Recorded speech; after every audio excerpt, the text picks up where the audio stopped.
ਸਤਿ ਸ਼੍ਰੀ ਅਕਾਲ ਦੋਸਤੋ।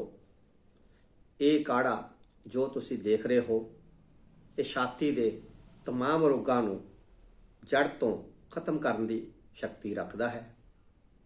ਇਸ ਨੂੰ ਬਣਾਉਣਾ ਕਿਵੇਂ ਹੈ, ਇਸ ਦਾ ਇਸਤੇਮਾਲ ਕਿਵੇਂ ਕਰਨਾ ਹੈ ਔਰ ਇਸ ਦੀ ਮਾਤਰਾ ਕੀ ਹੈ, ਇਸ ਦੇ ਬਾਰੇ ਆਪਾਂ ਵੀਡੀਓ ਦੇ ਅਖੀਰ ਵਿੱਚ ਗੱਲ ਕਰਾਂਗੇ। तो आओ दोस्तों शुरू करते हाँ वीडियो।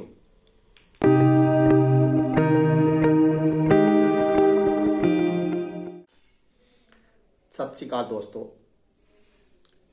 मैं तुहाडा अपना डॉक्टर TS बेदी अपने चैनल ते बहुत बहुत स्वागत करता हाँ। दोस्तों अजकल सर्दियों का मौसम है और इस मौसम दे विच हर कोई इंसान खांसी, नज़ला, जुकाम, छिक्का, साह, दमा और छाती दे विच बलगम दा जमना आदि रोगों तो बहुत ही परेशान है। मैं इस परेशानी नूं दूर करने वास्ते आप सारिਆਂ वास्ते एक काढ़ा लैके आया हाँ जो छाती दे तमाम रोगों नूं जड़ तो खत्म करने की शक्ति रखता है। दोस्तों कुछ लोग तो काढ़े का नाम सुन के ही मूँह बनाउण लग जाते हैं कि काढ़ा बहुत पक-बका हुंदा है, पीण दे विच टेस्टी नहीं हुंदा। ये जो काढ़ा मैं आप सारिਆਂ वास्ते लैके आया हाँ ये पीण दे विच बहुत ही टेस्टी है और बहुत ही इफेक्टिव है, 100% असरदार है, बहुत बार आजमाया होया है। कई लोग कई प्रकार की एलर्जी तो पीड़ित हैं जिस कारण उन्होंने छाती के रोग उत्पन्न हो जाते हैं और कई लोगों को इन्फेक्शन हो जाती है जिस तो छाती के रोग उत्पन्न हो जाते हैं। और ये काढ़ा एलर्जी और इन्फेक्शन तो उत्पन्न हुए रोगों को जड़ तो खत्म करने की शक्ति रखता है। अजकल आप जो इन्होंने रोगों तो पीड़ित होंगे हाँ तो सब तो पहला आप एंटीबायोटिक का इस्तेमाल करते हैं। कुछ लोग तो ठीक हो जाते हैं पर कुछ लोगों के छाती के अंदर बलगम होर भी जम जाती है जिस कारण खांसी हटन की बजाय होर भी वध जाती है। उस हालत दे विच ये काढ़ा अपनी पहली ही खुराक पीण दे नाल अपना असर दिखाउण लग जाता है। दोस्तों इस दे पीण दे नाल छाती दे विच जमी हुई बलगम एकदम बाहर निकल जाती है ते आपां तंदुरुस्त हो जाते हाँ। मेरी इस वीडियो नूं शुरू तो लैके अखीर तक देखना ताकि तुहानूं काढ़ा बनाउण दी जानकारी बारे पूरी तरह पता लग सके। हुण आपां काढ़े नूं किवें बनाउणा है उस बारे जानकारी सांझी करते हाँ। हाँ जी दोस्तों, ये काढ़े दे विच पाउण वास्ते सब तो पहला आपां लैणा है अदरक। अदरक का आप एडा के ही पीस लेना है क्योंकि ये बहुत गर्म होंदा है, ज़्यादा जरूरत नहीं है। अदरक का हर घर दे विच हर रोज़ इस्तेमाल किया जाता है। इसनों आप पहला छोटे छोटे पीस कर लेने हैं क्योंकि इसका फ्लेवर पानी दे विच जल्द हो जाता है। अदरक जिहड़ा है ये सर्दियों दे विच सर्दी, खांसी, नज़ला, जुकाम वास्ते बहुत ही वधिया होंदा है क्योंकि इस दे विच antioxidant, anti inflammatory, vitamin A, D, K होर भी पोषक तत्व जिहड़े है बहुत भरपूर मात्रा दे विच पाए जाते हैं और ये खांसी तो इलावा होर बहुत बीमारियां दे विच काम करता है। कोलेस्ट्रॉल नूं घटाउण दे विच बहुत मदद करता है। दोस्तों हुण आपां गल करते हैं काली मिर्च की। काली मिर्च के आपां 5 तो 7 दाने ही लैने हैं और ये खांसी, नज़ला, जुकाम वास्ते बहुत ही कारगर है। इस दे विच भी एंटीऑक्सीडेंट ते एंटी इन्फ्लामेटरी तत्व जिहड़े आ वो पाए जाते हैं। इस दे विच जिंक, मैग्नीशियम, विटामिन C वगैरह पाए जाते। इसनूं आपां थोड़ा जिहा कुट लेना है क्योंकि कुटन दे नाल इसका फ्लेवर पानी दे विच बहुत जल्दी आ जाता है। ਹੁਣ ਆਪਾਂ ਗੱਲ ਕਰਦੇ ਹਾਂ ਮਗਾਂ ਦੇ ਬਾਰੇ। ਮਗਾਂ ਆਪਾਂ ਕੇਵਲ 2 ਹੀ ਲੈਣੀਆਂ ਹਨ। ਇਹ ਵੀ ਸਰਦੀਆਂ ਦੇ ਵਿੱਚ ਵਰਤੀ ਜਾਂਦੀ ਹੈ। ਖਾਂਸੀ ਨਜ਼ਲਾ ਜ਼ੁਕਾਮ ਵਾਸਤੇ ਬਹੁਤ ਹੀ ਵਧੀਆ ਹੈ। ਇਹਦੇ ਵੀ ਆਪਾਂ ਛੋਟੇ ਛੋਟੇ ਪੀਸ ਕਰ ਲੈਣੇ ਹਨ। ਇਹਨੂੰ ਦਰੜਫੜ ਕਰ ਲੈਣਾ ਹੈ ਤਾਂ ਕਿ ਇਸ ਦਾ ਫਲੇਵਰ ਪਾਣੀ ਦੇ ਵਿੱਚ ਜਲਦੀ ਆ ਜਾਵੇ। ਹੁਣ ਗੱਲ ਕਰਦੇ ਆਪਾਂ ਲੌਂਗ ਦੀ। ਲੌਂਗ ਵੀ ਆਪਾਂ ਕੇਵਲ 2 ਹੀ ਲੈਣੇ ਹਨ।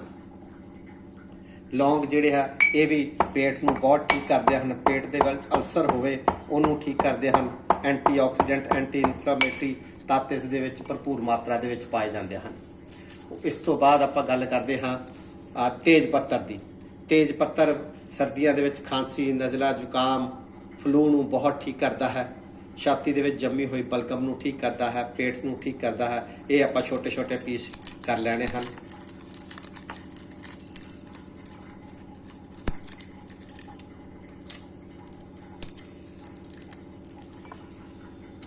ਹੁਣ ਆਪਾਂ ਗੱਲ ਕਰਦੇ ਹਾਂ ਮੋਟੀ ਇਲਾਚੀ ਦੀ। ਮੋਟੀ ਇਲਾਚੀ ਵੀ ਆਪਾਂ ਇੱਕ ਹੀ ਕਾਫੀ ਹੈ। ਇਹ ਵੀ antioxidant anti ulcer anti inflammatory ਤੱਤ ਇਸ ਦੇ ਵਿੱਚ ਭਰਪੂਰ ਮਾਤਰਾ ਦੇ ਵਿੱਚ ਪਾਏ ਜਾਂਦੇ ਹਨ। ਇਹ ਖਾਂਸੀ ਨਜ਼ਲਾ ਜ਼ੁਕਾਮ ਨੂੰ ਬਹੁਤ ਠੀਕ ਕਰਦੀ ਹੈ ਔਰ ਪੇਟ ਦੇ ਰੋਗਾਂ ਨੂੰ ਇਹ ਬਹੁਤ ਹੀ ਠੀਕ ਕਰਦੀ ਹੈ। ਮੂੰਹ ਤੋਂ ਲੈ ਕੇ ਮਲ ਦਵਾਰ ਤੱਕ ਜਿੰਨੇ ਵੀ ਇਨਫਲੇਮੇਸ਼ਨ ਵਗੈਰਾ ਹੁੰਦੀ ਹੈ ਇਸ ਨੂੰ ਇਹ ਠੀਕ ਕਰਨ ਦੇ ਵਿੱਚ ਬਹੁਤ ਹੀ ਕਾਰਗਰ ਹੁੰਦੀ ਹੈ। ਦੋਸਤੋ ਹੁਣ ਆਪਾਂ ਗੱਲ ਕਰਨੀ ਹੈ ਦਾਲਚੀਨੀ ਦੀ। ਦਾਲਚੀਨੀ ਦੇ ਛੋਟੇ ਛੋਟੇ ਆਪਾਂ 2 ਪੀਸ ਹੀ ਲੈਣੇ ਹਨ ਔਰ ਇਹ ਹਰੇਕ ਰੋਗ ਦੇ ਵਿੱਚ ਵਰਤੀ ਜਾਣ ਵਾਲੀ ਦਵਾਈ ਹੈ। ਕੋਲੇਸਟ੍ਰੋਲ ਨੂੰ ਬਹੁਤ ਜ਼ਿਆਦਾ ਠੀਕ ਕਰਦੀ ਹੈ। ਬਲੱਡ ਪ੍ਰੈਸ਼ਰ ਨੂੰ ਠੀਕ ਕਰਦੀ ਹੈ। ਇਸ ਤੋਂ ਬਾਅਦ ਆਪਾਂ ਲੈਣੀ ਆ ਮੁਲੱਠੀ। ਮੁਲੱਠੀ ਸਵਾਸ ਕਿਰਿਆ ਨੂੰ ਬਹੁਤ ਵਧੀਆ ਕਰਦੀ ਹੈ। ਸਿੰਗਰ ਜੋ ਵੀ ਹੈ ਉਹ ਇਸ ਦਾ ਇਸਤੇਮਾਲ ਬਹੁਤ ਕਰਦੇ ਹਨ। ਗਲੇ ਨੂੰ ਤਰੋ ਤਾਜ਼ਾ ਕਰਦੀ ਹੈ। ਪੇਟ ਨੂੰ ਠੀਕ ਕਰਦੀ ਹੈ। ਖਾਂਸੀ ਨਜ਼ਲਾ ਜ਼ੁਕਾਮ ਨੂੰ ਇਹ ਠੀਕ ਕਰਨ ਦੇ ਬਹੁਤ ਸਮਰੱਥ ਹੈ ਜੀ। ਇਹ ਇੰਨੀ ਲੈਣੀ ਹੈ ਜੀ। ਹੁਣ ਆਪਾਂ ਗੱਲ ਕਰਦੇ ਹਾਂ ਜੀ ਬਨਕਸ਼ਾ।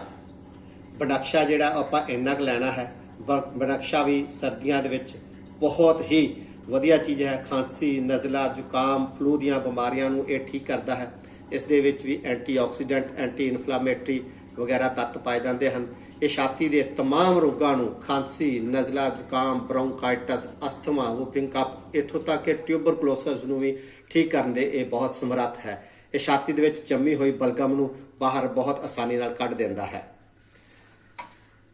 ਇਸ ਤੋਂ ਬਾਅਦ ਗੱਲ ਕਰਦੇ ਹਾਂ ਬਾਂਸਾ। ਇਹਨੂੰ ਆਪਾਂ ਅਡੂਸਾ ਵੀ ਕਹਿੰਦੇ ਹਨ, ਵਸਾਕਾ ਵੀ ਕਹਿੰਦੇ ਹਨ। ਇਹ ਵੀ ਛਾਤੀ ਦੇ ਵਿੱਚ ਜੰਮੀ ਹੋਈ ਬਲਗਮ ਨੂੰ ਬਹੁਤ ਬਾਹਰ ਕੱਢਦਾ ਹੈ। ਇਸ ਦੇ ਬਹੁਤ ਜ਼ਿਆਦਾ ਕਫ ਸਿਰਪ ਬਣਦੇ ਹਨ ਔਰ ਇਹ ਵੀ ਆਪਾਂ ਇੰਨੀ ਕੁ ਮਾਤਰਾ ਦੇ ਵਿੱਚ ਲੈਣਾ ਹੈ। ਇਹ ਸਾਰੇ ਆਪਾਂ ਇਕੱਠੇ ਹੀ ਕਰ ਲਏ ਹਨ। ਇਸ ਤੋਂ ਬਾਅਦ ਆਪਾਂ ਗੱਲ ਕਰਦੇ ਹਾਂ ਜੀ ਲਸੂੜੀਆਂ। ਲਸੂੜੀਆਂ ਆਪਾਂ ਸਿਰਫ ਇੰਨੀਆਂ ਕਿ ਲੈਣੀਆਂ ਹੈ। ਇਹ ਸੁੱਕ ਕੇ ਇਸ ਤਰ੍ਹਾਂ ਦੀਆਂ ਹੋ ਜਾਂਦੀਆਂ ਹਨ। ਇਹ ਵੀ ਛਾਤੀ ਵਾਸਤੇ ਬਹੁਤ ਹੀ ਵਧੀਆ ਦਵਾਈ ਹੈ। ਇਸ ਦੇ ਵਿੱਚ ਵੀ ਐਂਟੀਆਕਸੀਡੈਂਟ ਐਂਟੀ ਇਨਫਲੇਮੇਟਰੀ ਤੱਤ ਪਾਏ ਜਾਂਦੇ ਹਨ। ਇਹ ਛਾਤੀ ਦੇ ਵਿੱਚ ਜੰਮੀ ਹੋਈ ਬਲਗਮ ਨੂੰ ਬਾਹਰ ਕੱਢਦੀ ਹੈ। ਦੋਸਤੋ ਇਹਦੇ ਉਨਾਬ ਆਪਾਂ ਕੇਵਲ 2 ਪੀਸ ਹੀ ਲੈਣੇ ਹਨ। ਇਹ ਵੀ ਖਾਂਸੀ ਨਜ਼ਲਾ ਜ਼ੁਕਾਮ ਛਾਤੀ ਦੇ तमाम ਰੋਗਾਂ ਨੂੰ ਠੀਕ ਕਰਦਾ ਹੈ। ਪੇਟ ਨੂੰ ਠੀਕ ਕਰਦਾ ਹੈ। ਪੇਟ ਦੀਆਂ तमाम ਬਿਮਾਰੀਆਂ ਨੂੰ ਇਹ ਠੀਕ ਕਰਦਾ ਹੈ। ਇਹ ਆਪਾਂ 2 ਪੀਸ ਛੋਟੇ ਛੋਟੇ ਲੈ ਲੈਣੇ ਹਨ। ਇਸ ਨੂੰ ਵੀ ਆਪਾਂ ਇਹਦੇ ਵਿੱਚ ਰੱਖ ਕੇ ਥੋੜਾ ਜਿਹਾ ਦਰੜਫੜ ਕਰ ਲਵਾਂਗੇ। ਇਸ ਤੋਂ ਬਾਅਦ ਆ ਜਾਂਦੀ ਆ ਦੋਸਤੋ ਇਹ ਕੱਕੜ ਸਿੰਘੀ। ਕੱਕੜ ਸਿੰਘੀ ਦੇ ਵਿੱਚ ਵੀ ਐਂਟੀਆਕਸੀਡੈਂਟ ਐਂਟੀ ਇਨਫਲੇਮੇਟਰੀ ਤੱਤ ਵਗੈਰਾ ਪਾਏ ਜਾਂਦੇ ਹਨ। ਇਹ ਪੇਟ ਦੇ ਵਿੱਚ ਜਦੋਂ ਆਪਾਂ ਖਾਂਸੀ ਕਰਦੇ ਹਾਂ ਖੰਘਦੇ ਆਪਾਂ ਨੂੰ ਉਲਟੀ ਆ ਜਾਂਦੀ ਹੈ ਤੇ ਨਾਲ ਹੀ ਬਲਗਮ ਆਉਂਦੀ ਹੈ, ਉਸ ਸਮੇਂ ਇਹ ਕੱਕੜ ਸਿੰਘੀ ਬਹੁਤ ਹੀ ਵਧੀਆ ਕੰਮ ਕਰਦੀ ਹੈ। ਇਹ ਦੋਸਤੋ ਖਾਂਸੀ ਦੇ ਛਾਤੀ ਦੇ तमाम ਰੋਗਾਂ ਨੂੰ ਬਿਲਕੁਲ ਠੀਕ ਕਰਦੀ ਹੈ। ਇਹ ਸਿਰਫ ਆਪਾਂ ਇੰਨਾ ਪੀਸ ਹੀ ਲੈਣਾ ਹੈ। ਇਸ ਨੂੰ ਵੀ ਆਪਾਂ ਕੁੱਟ ਲੈਣਾ ਹੈ। ਦੋਸਤੋ ਹੁਣ ਇਹ ਸਾਰੇ ਜਿਹੜੀਆਂ ਮੈਡੀਸਿਨ ਆਪਾਂ ਇਕੱਠੀਆਂ ਕਰ ਲੀਆਂ ਹਨ, ਇਹਨਾਂ ਨੂੰ ਨਿੱਕਾ ਆਪਾਂ ਕੱਟ ਲੈਣਾ ਹੈ ਤਾਂ ਕਿ ਇਹਨਾਂ ਦਾ ਫਲੇਵਰ ਪਾਣੀ ਦੇ ਵਿੱਚ ਛੇਤੀ ਆ ਜਾਵੇ, ਕਿਉਂਕਿ ਜਿੰਨੀ ਛੋਟੀ ਹੋ ਜਾਏਗੀ ਉਨਾ ਹੀ ਉਸ ਦਾ ਫਲੇਵਰ ਜਲਦੀ ਆ ਜਾਂਦਾ ਹੈ। ਹੁਣ ਲੈਂਦੇ ਇੱਕ ਪੈਨ ਲੈਂਦੇ ਹਾਂ ਦੋਸਤੋ। ਆਪਾਂ ਹੁਣ ਇਸ ਦੇ ਵਿੱਚ 2 ਗਲਾਸ ਪਾਣੀ ਪਾਉਣਾ ਵਾ। ਅੱਧਾ ਲੀਟਰ ਦੇ ਕਰੀਬ ਆਪਾਂ ਪਾਣੀ ਪਾਉਣਾ ਹੈ।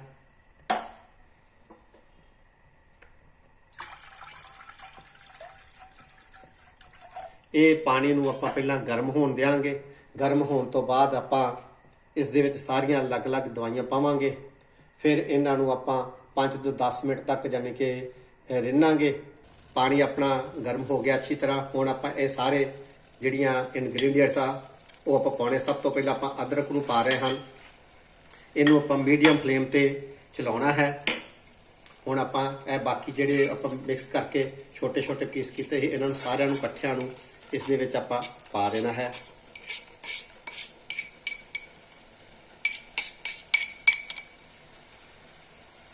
ਇਹ ਆਪਣਾ ਕਾੜਾ ਤਿਆਰ ਹੋਣਾ ਸ਼ੁਰੂ ਹੋ ਗਿਆ ਹੈ। ਇਸ ਤਰ੍ਹਾਂ ਆਪਾਂ ਘਰ ਦੇ ਵਿੱਚ ਕਾੜੇ ਨੂੰ ਬਣਾ ਸਕਦੇ ਹਾਂ।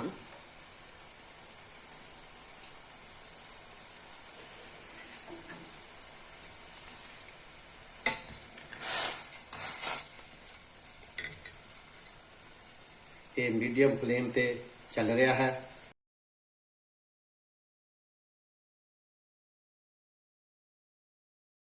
ਇਹ 5 ਤੋਂ 10 ਮਿੰਟ ਤੱਕ ਲੱਗਣਗੇ। ਉਸ ਤੋਂ ਬਾਅਦ ਫਿਰ ਇਹ ਕਾੜਾ ਬਿਲਕੁਲ ਤਿਆਰ ਹੋ ਜਾਏਗਾ। ਉਹਦਾ ਇਸਤੇਮਾਲ ਕਿਵੇਂ ਕਰਨਾ ਉਸ ਦੇ ਬਾਰੇ ਵੀ ਤੁਹਾਨੂੰ ਦੱਸ ਦਿੱਤਾ ਜਾਏਗਾ। ਦੋਸਤੋ, ਕਾੜਾ ਆਪਣਾ ਤਿਆਰ ਹੋ ਗਿਆ ਹੈ। ਹੁਣ ਆਪਾਂ ਗੈਸ ਨੂੰ ਬੰਦ ਕਰ ਦਿਆਂਗੇ ਅਤੇ ਠੰਡਾ ਹੋਣ ਦਿਆਂਗੇ। ਠੰਡਾ ਹੋਣ ਤੋਂ ਬਾਅਦ ਇਹਨੂੰ ਆਪਾਂ ਛਾਣ ਲਵਾਂਗੇ। ਇਹ ਆਪਣਾ ਕਾੜਾ ਜਿਹੜਾ ਹੈ ਬਿਲਕੁਲ ਰੈਡੀ ਹੋ ਗਿਆ ਹੈ ਔਰ ਇਸ ਨੂੰ ਆਪਾਂ ਜ਼ਿਆਦਾ ਠੰਡਾ ਵੀ ਨਹੀਂ ਕਰਨਾ, ਕੋਸਾ ਕੋਸਾ ਰੱਖਣਾ ਹੈ। ਇਹ ਹੁਣ ਕੋਸਾ ਕੋਸਾ ਹੈ।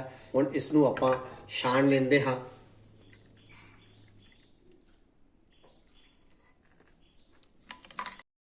ਇਹ ਹੁਣ ਆਪਣਾ 2 ਗਲਾਸ ਪਾਣੀ ਦੇ ਆਪਾਂ ਪਾਏ ਸਨ ਔਰ 1 ਗਲਾਸ ਆਪਣਾ ਇਹ ਬਣ ਗਿਆ ਹੈ।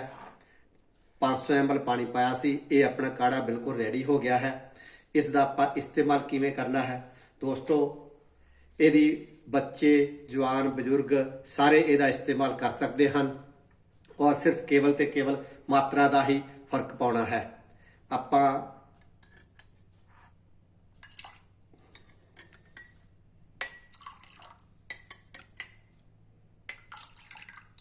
ਇਹ 30 ਤੋਂ 40 50 ml ਤੱਕ ਡੋਜ਼ ਹੈ। ਇਸ ਦੇ ਵਿੱਚ ਆਪਾਂ 1 ਚਮਚ ਸ਼ਹਿਦ ਦਾ ਪਾ ਲੈਣਾ ਹੈ ਔਰ ਇਸ ਨੂੰ ਗੁਣਗੁਣਾ ਹੀ ਆਪਾਂ ਦਿਨ ਦੇ ਵਿੱਚ 2, ਜੇ ਜ਼ਿਆਦਾ ਪ੍ਰੋਬਲਮ ਹੋਵੇ ਤਾਂ ਆਪਾਂ 3 ਵਾਰ ਇਹਦਾ ਇਸਤੇਮਾਲ ਕਰ ਸਕਦੇ ਹਾਂ। ਹੁਣ ਸ਼ਹਿਦ ਮਿਕਸ ਕਰ ਰਹੇ ਹਾਂ।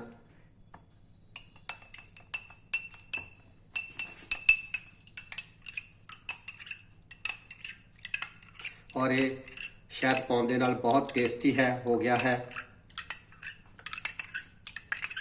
ਇਹ ਕਾੜਾ ਜਿਹੜਾ ਦੋਸਤੋ ਆਪਾਂ ਬਣਾਉਂਦੇ ਹਾਂ ਇਸ ਦਾ ਆਪਾਂ 2 ਦਿਨ ਤੱਕ ਇਸਤੇਮਾਲ ਕਰ ਸਕਦੇ ਹਾਂ। 2 ਦਿਨ ਤੋਂ ਬਾਅਦ ਆਪਾਂ ਕਾੜੇ ਨੂੰ ਫਿਰ ਦੁਬਾਰਾ ਤਿਆਰ ਕਰਨਾ ਹੈ। ਇਹ ਥੋੜਾ ਜਿਹਾ ਗਰਮ ਆਪਾਂ ਸਿਪ ਕਰਕੇ ਇਸ ਨੂੰ ਪੀਣਾ ਹੈ ਔਰ ਇਸ ਦੇ ਨਾਲ ਛਾਤੀ ਦੇ ਵਿੱਚ ਜੰਮੀ ਹੋਈ ਬਲਗਮ, ਖਾਂਸੀ, ਨਜ਼ਲਾ, ਜ਼ੁਕਾਮ ਸਾਰਾ ਕੁਝ ਦੋਸਤੋ ਠੀਕ ਹੋ ਜਾਏਗਾ। ਹੁਣ ਆਪਾਂ ਗੱਲ ਕਰਦੇ ਅਗਰ ਬੱਚੇ ਨੂੰ ਦੇਣਾ ਹੈ ਤੇ ਛੋਟੇ ਬੱਚੇ ਵਾਸਤੇ 5 ml ਕਾਫੀ ਹੈ। 5 ml ਆਪਾਂ ਇਸ ਦੇ ਵਿੱਚ ਸ਼ਹਿਦ ਦਾ ਇਸਤੇਮਾਲ ਕਰਾਂਗੇ ਔਰ ਦਿਨ ਦੇ ਵਿੱਚ 3 ਵਾਰੀ ਆਪਾਂ ਦੇ ਸਕਦੇ ਹਾਂ।